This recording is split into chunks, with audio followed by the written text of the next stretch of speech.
Hello and welcome to another weekly weigh-in video. If you're new here, my name's Rachel and I am currently losing weight on the 1-to-1 diet by Cambridge Weight Plan. This was week 16, I believe, weigh-in.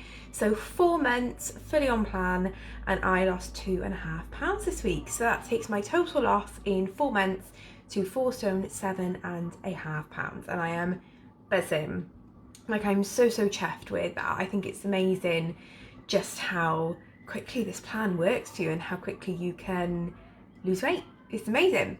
So this has been another really crazy week for us. For those of you that don't know, we've had just a really manic couple of weeks. A lot of things happening in our lives.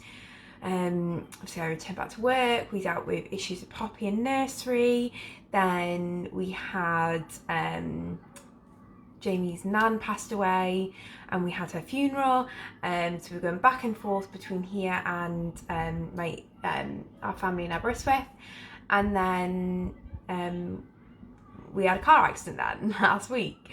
So nothing major, everyone's fine, but it's just another thing that's just happened.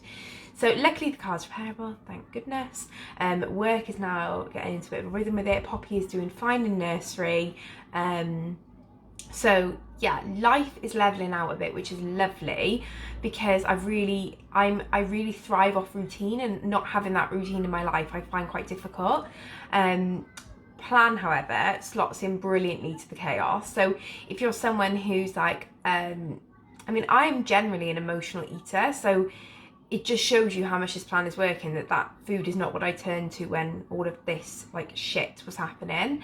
I actually grabbed onto the structure of plan and the normality and samety of plan, that just it grounds me, and it gave me something to really focus on whilst my life felt like it was crazy. So yeah, things are leveling out a little bit now, which is nice.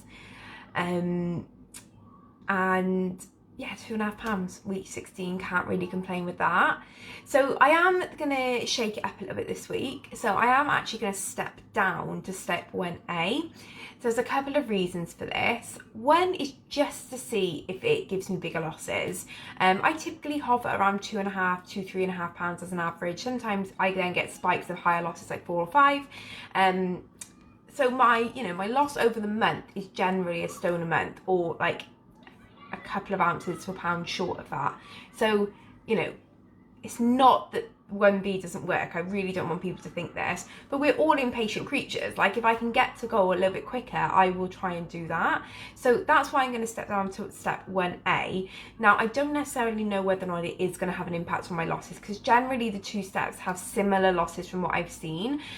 But I'm going to give it a go. I'm going to see if it maybe encourages me to drink more water, because I'm not having those products. There are days when I struggle to get those products in, and then I kind of just forcing myself to have a product later in the evening, when maybe 3 products a day will feel more kind of comfortable. I don't know, but I'm going to give it a try and just see what happens.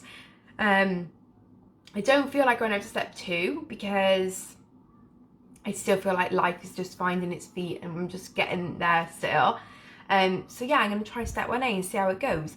Definitely though, although I sometimes question my losses and I think, should I be getting larger losses?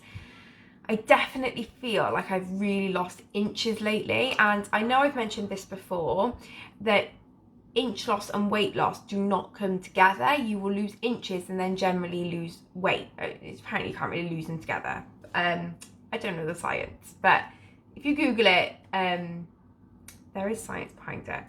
And I have really felt lately that I've lost inches. So I put a picture up yesterday. Thank you so much for all your lovely comments and supportive messages on it. It really meant the world. And that was just 6 weeks, and I can see how much in the way of inches I've lost. So I've probably lost there about 18 pounds, I think. Between a stone and a stone and a half within those 6 weeks. But the inch loss and the difference in my body is just incredible. And I looked at it and Jamie looked at it and we were just like, wow, that is mad. So it goes to show again how important it is to take those pictures and actually visually see how you're looking, because I just don't think you notice it day to day, and it's so hard for your head to catch up when things are changing so quickly. So yeah, all that to say that we all can try, we all question whether we're doing enough, I think, sometimes. And I think especially when life is going crazy, you hone in on the things you can focus, and I think that's what I've been doing. But I've reached out to Gemma, and I recommend that to everyone. Reach out to your consultants and speak to them. And I was like, I know I'm being ridiculous by saying that I don't know if my losses are good enough or not good enough, but I just want to be on track, kind of thing. And she was like, you're off your head. And I was like, I know, I'm thinking this because other areas of my life are a bit mental at the minute, and I'm just trying to control something. So yeah, I feel like I'm all over the place in this video, but life has been mad. Yeah, it's just been crazy. And I feel like it's just settling down now. But I'm so proud of myself for staying on plan during all this craziness. Obviously 4 stone 7.5 pounds down in 16 weeks is just insane. And we're going to see what a week on 1A looks like and how I find it. I'll let you know how I get on with it. And we'll see if it has any impact on the scales. But if it doesn't, I'm fine with that. But we'll just see. Little experiment just to like add a bit of spice on the proceedings. But yeah, if you're having a stressful week, if you've got a lot going on in your life, even with just things opening up, like that's causing stress for some people, then you are not alone. But use plan to really ground you and give you something to focus on instead of turning to like junk food, takeaways, wine. That's not going to help. And I've really found comfort in plan the last couple of weeks because it has felt like everything else around me is just going crazy. But yeah, hope everyone has had a good week. Hope everyone has a good week ahead. Weather's meant to be lovely. Things are opening up. Normality's coming back. Use this time on yourself so that whenever we can finally go out there again and really enjoy life, you can enjoy it to the fullest. So yeah, hope everyone has a fab week.